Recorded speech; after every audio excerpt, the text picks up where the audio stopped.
इस लेक्चर में हम लोग पास या लूप विश्लेषण के बारे में अध्ययन करेंगे। पास या लूप विश्लेषण।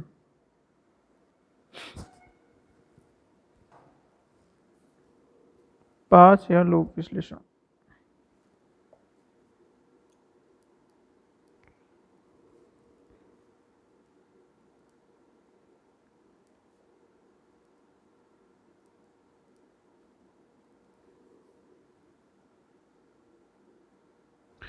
मैश और लूप एनालिसिस। ओके, देखो जो हमारे किरचॉफ के जो दो नियम थे, एक तो किरचॉफ वोल्टा नियम और किरचॉफ के प्रथम और द्वितीय नियम। प्रथम नियम था हमारा करंट नियम था, द्वितीय नियम था हमारा वोल्टा नियम। तो इनको क्रमशः जो किरचॉफ के प्रथम नियम, किरचॉफ के प्रथम नियम को किरचॉफ का धारा नियम भी कह देते हैं हम लोग, धारा नियम। ठीक है, इसको इंग्लिश में हम लोग किरचॉफ CURRENT करंट लो। ठीक है, इसको हम लोग कभी कभी शॉर्ट फॉर्म में हम लोग KCLB कह देते हैं। कई बुक्स या रेफरेंस बुक होते हैं उनमें इसका शॉर्ट फॉर्म में KCL नाम आता है। और दूसरा जो किरचॉफ का नियम था वो था हमारा किरचॉफ वोल्टा नियम।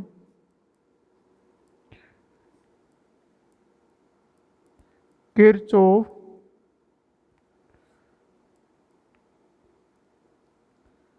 वोल्टेज लॉ, इसको हम लोग कभी कभी KVL से भी संबोधित कर देते हैं शॉर्ट फॉर्म में। तो कई रेफरेंस बुकों में ये सिर्फ बताने के लिए था, इसमें है नहीं। इसमें हम लोग पास या लूप विश्लेषण में हम लोग किरचॉफ के वोल्टा नियम का उपयोग करेंगे हम लोग। और इसका उपयोग करके किसी पास की किसी शाखा में हम लोग धारा का मान ज्ञात करेंगे। अगर हमें उसकी प्रतिबाधा दे रखी हो और जनित्र की शक्ति दे रखी, कितने उसकी पावर है या उसका विद्युत वाहक बल कितना है ये दे रखा हो, तो हम लोग किसी जाल की किसी शाखा में हम लोग धारा का मान ज्ञात कर सकते हैं। जो हमारा संधि या नोड विश्लेषण था उसमें हमारा प्रवेश्यता और करंट के रूप में जो समीकरण आए थे, किसके रूप में आए थे? प्रवेश्यता, प्रवेश्यता करंट के रूप में नहीं आए थे, प्रवेश्यता और वोल्टता के रूप में समीकरण आए थे। यहाँ पे हमारे पास में प्रतिबाधा और धारा के रूप में जो समीकरण आएंगे, प्रतिबाधा एवं धारा के रूप में आएंगे। ठीक है, तो हम लोग यहाँ से धारा का मान ज्ञात कर सकते हैं। तो एक तरह से जो संबंध, जिस प्रकार से हम लोग प्रतिबाधा और धारा को लिखते हैं, ठीक है, उसी प्रकार से हम लोग समीकरण में प्रवेश्यता और वोल्टता के समीकरण होते हैं। तो यहाँ पे हम लोग सबसे पहले एक परिपथ डिजाइन करते हैं, ओके, प्रतिबाधाओं के रूप में। तो देखो ये हमारा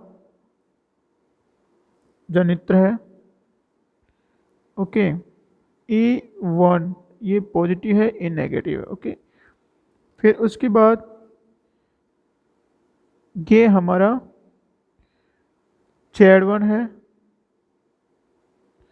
देखो हम यहाँ पे प्रतिरोध भी लिख सकते हैं, लेकिन Z1 का मतलब ये कॉम्प्लेक्स भी हो सकता है, या मतलब प्रतिरोध के रूप में या संधारित्र के रूप में या प्रेरकत्व की मिक्स फॉर्म भी हो सकता है, या फिर केवल प्रतिरोध या केवल संधारित्र या केवल प्रेरकत्व भी हो सकता है ये। ठीक है, इसलिए हम लोग Z लिखते हैं यहाँ पे।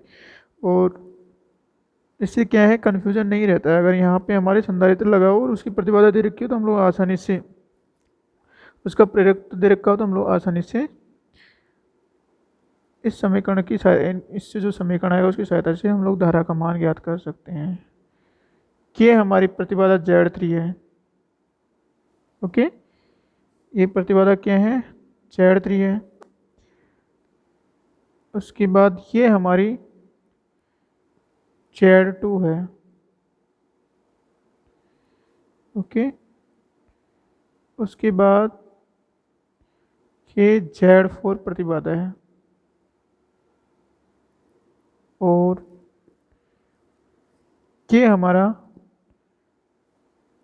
Z5 प्रतिबाधा है। ओके, और उसके बाद में हमारे यहाँ पे एक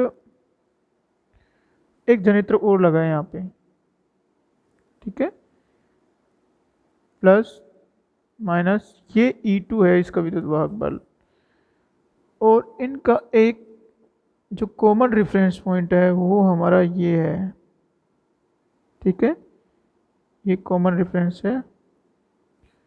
तो हमारे पास देखो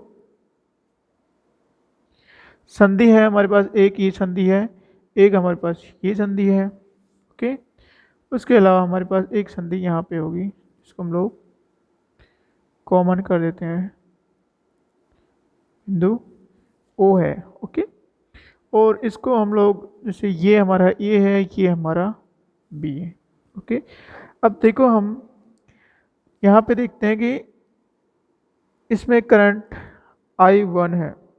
ओके, करंट कितनी है, I1, इसमें करंट I1 है, और Z2 जो प्रतिबाधा है उससे होकर प्रवाहित होने वाली करंट I2 है। ठीक है, तो देखो I1 में से I2 इधर प्रवाहित हो रही है, तो यहाँ पे जो आएगी वो करंट हमारी कितनी आएगी, वो हमारी करंट आएगी I1 माइनस I2, ये करंट इसमें होके प्रवाहित होगी। ओके, अब उसके बाद जब ये I2 यहाँ पे आ रही है तो यहाँ पे हमारी सपोज करो I3 प्रवाहित हो रही है इसमें। ओके, कितनी प्रवाहित हो रही है, I3 प्रवाहित हो रही है, तो इसमें कितनी आएगी, इसमें हमारी चूँकि यहाँ तक हमारी I2 आ रही है, तो इसमें हमारी I2 माइनस I3 आएगी। ओके, तो I3 इसमें होके यहाँ होके हमारी I3 आ रही है। ओके, जब I3 और I2 माइनस I3 यहाँ पे आती है और मिलती है तो वापस ये क्या बन जाती है, I2 बन जाती है। फिर I2 यहाँ पे इससे आके मिलती है तो वापस I1 बन जाती है। तो इसमें कि ये हमारा I1 का सर्किट हो गया। ओके, अब हम देखते हैं यहाँ पे पास या लूप विश्लेषण में क्या करते हैं हम लोग, कुछ लूपों की कल्पना करते हैं हम लोग, एटलीस्ट ऐसे मिनिमम मैक्सिमम लूपों की हम लोग कल्पना करते हैं जिससे हमारा पूरा जाल बन जाए। ठीक है, हम लोग वैसे तो पूरे को एक लूप कंसीडर कर सकते हैं, इसको इससे प्रतिस्थापित करके इस ब्रांच से, इसको इस ब्रांच से प्रतिस्थापित करने के बाद में हम लोग पूरे को एक लूप कंसीडर करते हैं, लेकिन बात वही थोड़ा कॉम्प्लिकेटेड हो जाता है। उससे अच्छा है कि हम लोग 1, 2 और 3 लूप कंसीडर करें। लूप की परिभाषा हमें पता है कि धारा का एक बंद परिपथ होता है जिसमें एक से अधिक शाखाएं होती है। ठीक है, जैसे इसमें 1, 2 शाखाएं हैं क्योंकि इसमें 2, यहाँ पे I1 करंट है, यहाँ पे I1 माइनस I2 करंट है, तो ये हमारा एक लूप हो गया। तो दिस हमारा loop number 1, loop number 1। Okay, उसी प्रकार से हम लोग इसमें देखो ये एक ब्रांच हुई, इसमें धारा I1 माइनस I2 है, इसमें धारा I2 है और इसमें धारा I2 माइनस I3 है, तो 1, 2, 3 ब्रांच होगी। तो इसको हम लोग चूँकि बंद है, परिपथ है बंद, हम लोग इसको I2 इसको लूप सेकंड कंसीडर कर सकते हैं, लूप सेकंड। ओके, हमने इसको लूप 1 कंसीडर किया क्योंकि हमको अभी जो पास जो हमें KVL लगाना है, किरचॉफ वोल्टा नियम लगाना है, वो इस दिशा में हमें लगाना है, इस दिशा में हमें लगाना है, इसमें इस दिशा में लगाना है। और एक लूप हमारे पास ये हो गया, क्योंकि इसमें I2 माइनस I3 और I3 दो शाखाएं हैं और एक परिपथ का निर्माण कर रही है, तो हम लोग इसको लूप 3। ठीक है, लूप 3 हो गया। अब हम क्या करते हैं, हम लोग इस दिशा में जाएंगे, धारा की दिशा में, इस दिशा में जाएंगे, इस दिशा में जाएंगे, तो लूप 1 2 3 में क्या करेंगे, केवीएल लगाएंगे। ओके, लूप 1 2 व 3 में किरचॉफ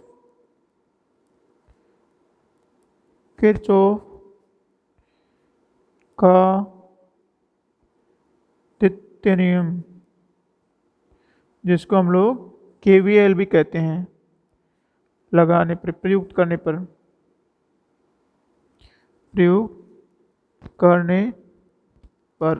ठीक है। लूप 1 से क्या आएगा हमारा, देखो लूप 1 में धारा की दिशा में जाएंगे हम लोग, तो ये हमारी प्रतिबाधा है, इसके सिरे पे वोल्ट तक कितनी होगी, I1 Z1, ठीक है। फिर इसके सिरे पे वोल्ट तक कितनी होगी हमारी, I1 minus I2 time Z3। Okay, फिर के इस जो हमारे जो ये है, इसमें क्या है, करंट, हम लोग लूप में करंट की दिशा इस दिशा में चल रहे हैं, और इसमें जो हमारा विद्युत वाहक बल है या वोल्टता का जो पतन है विपरीत दिशा में हो रहा है, इसलिए इसको हम लोग -E1 = 0 होगा। ओके, तो ये हमारा पहले लूप में हो गया। तो और उसी प्रकार से हम लोग लूप 2 में कर सकते हैं, लेकिन यहाँ पे हमारा देखो हम लोग सोल्व करते हैं इसको थोड़ा सा, तो यहाँ पे आएगा हमारा E1, इसको सोल्व करने पे हमारा आएगा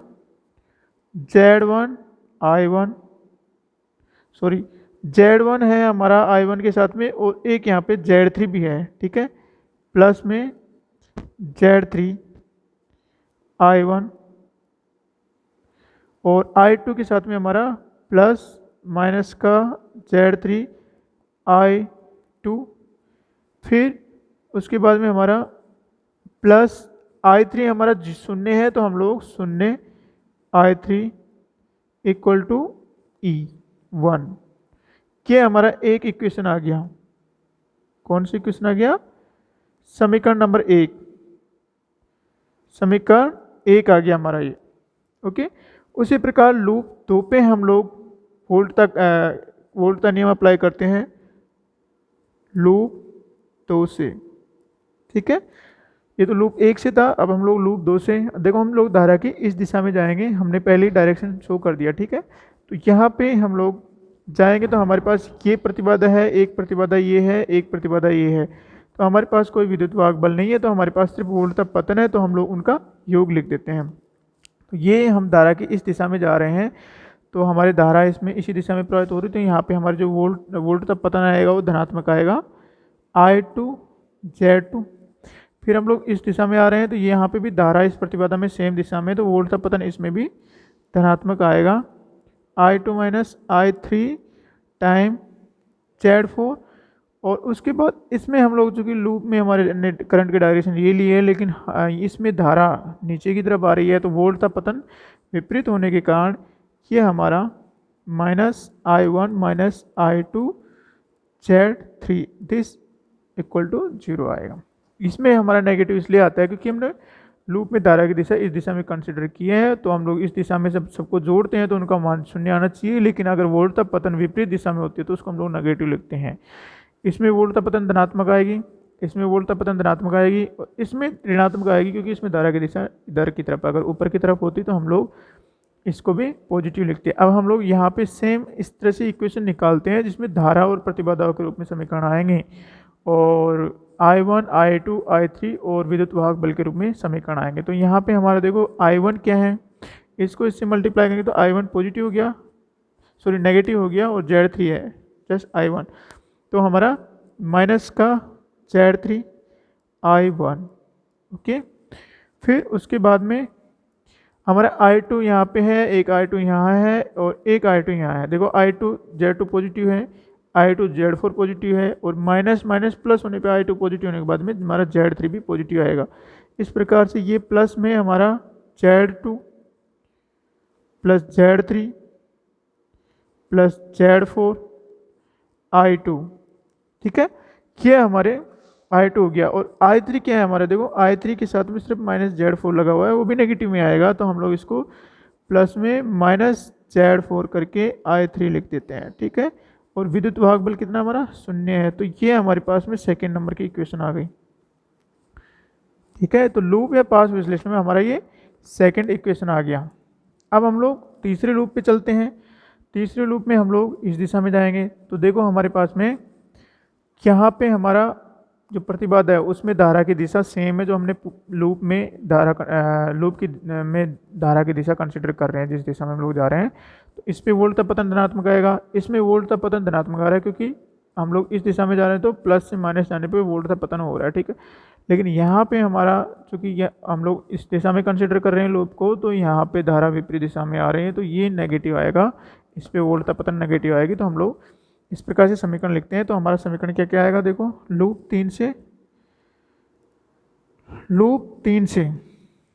3 से क्या आएगा हमारा, देखो I3Z5 फिर ये हमारा धनात्मक आएगा प्लस E2, ओके। फिर माइनस में हमारा I2 minus I3Z4 this is equal to 0 आएगा। अब हम लोग वापस I1 I2 I3 के रूप में हम लोग समीकरण को लिखते हैं। तो हमारे यहाँ पे I1 0 है, तो हम लोग 0 I1, ओके। फिर उसके बाद में हमारा I2 कितना है, यहाँ पे I2 ये है माइनस का I2 Z4, तो हम लोग माइनस Z4 I2। और I3 क्या है हमारा, एक I3 ये रहा, एक I3, तो माइनस माइनस ये प्लस हो गया, Z4 प्लस का हो गया, ठीक है। तो ये हमारा Z4 और एक Z5 I3, और ये इधर जाएगा तो माइनस का E2। ये हमारे पास में 3 समीकरण आ गए। कितने समीकरण आ गए, 3 समीकरण आ गए, 3 समीकरण आ गए। तो लूप या पास विश्लेषण में हमारे पास में 3 समीकरण आ गए। ये समीकरण क्या है, जो वोल्ट का पतन है उनका बीजीय योग 0 है केवीएल के हिसाब से। तो हम लोग इस नियम को अप्लाई करने के बाद में हमारे पास में 3 समीकरण आए। ये तीनों समीकरण क्या है, प्रतिबाधा, और ये तो प्रतिबाधा है और एक करंट है, इनके रूप में आए हमारे पास में। अब हम लोग क्या है, इन तीनों समीकरणों को हल करके इस जाल की किसी भी शाखा में हम लोग धारा का मान ज्ञात कर सकते हैं, ठीक है। और एक बात और ध्यान रखना, ये जो समीकरण आए हैं तीनों, ठीक है, उसके लिए नियम क्या है, यदि किसी जाल में 20 शाखाएं हैं, ठीक है, यदि किसी जाल में 20 शाखाएं हैं, वह n संधिया है, तो इन समीकरणों की संख्या कितनी होगी, p-n+1 होगी, ठीक है। तो देखो हम लोग यहाँ पे अगर हमारे पास में 20 शाखाएं हैं और n संधिया है, तो इन समीकरणों की संख्या क्या हमारे पास b-n+1 होगी। अभी तो हमने समीकरण निकाले हैं 1 2 3। अब नेक्स्ट लेक्चर में हम लोग इनको सोल्व करेंगे कि किस प्रकार से ये सोल्व किए जाते हैं, धारा के मान ज्ञात किए जाते हैं, ठीक है। तो लेकिन हम लोग बता देते हैं कि 20 शाखाएँ हमारे पास, शाखा से मतलब कि धाराओं के कितने मान हैं हमारे पास में, तो एक तो ए हो गया, एक ए है, 2 यहाँ पे एग्जाम्पल ऊपर दिए गए डायग्राम में, ठीक है, आरेख में या डायग्राम में, ऊपर दिए गए परिपथ में, ठीक है। ऊपर दिए गए परिपथ में क्या है, शाखाएं कितनी है, देखो हम काउंट करते हैं कि धारा की मान कहाँ कहाँ अलग अलग है। इसमें अलग है, यहाँ अलग है, यहाँ पे अलग है, यहाँ अलग है, यहाँ अलग है। कितने होगी शाखाएं, 1 2 3 4 5 शाखाएं होगी। तो यहाँ पे p इक्वल टू 5 होगी। और संधियाँ कितनी है, एक संधि ये है, एक संधि ये है, एक संधि ये है, तो संधि कितनी होगी, संधि हमारी n इक्वल टू 3 संधियाँ होगी। तो हमारे पास जो ये संख्या आएगी b minus n plus 1 equal to 5 minus 3 plus 1, ठीक है, इक्वल टू 3, अर्थात 3 समीकरण होने चाहिए। तो हमारे पास 3 ही समीकरण आ रहे हैं। इस तरह से हम ज्ञात कर सकते हैं कि किसी परिपथ में 20 शाखाएं, n संधियाँ है, तो उसमें ऐसे लूप या पास विश्लेषण में कितने समीकरण आएंगे तो हम लोग निकाल सकते हैं, ठीक है। और जो हमारा संधि विश्लेषण था उसमें क्या था, संधि विश्लेषण में हमारे पास में जो समीकरण आते हैं वो n-1 आते हैं, ठीक है। संधि विश्लेषण में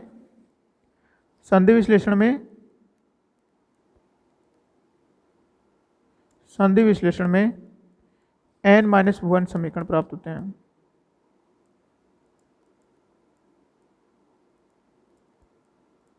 ठीक है। इन समीकरणों के मतलब लूप विश्लेषण में, ठीक है।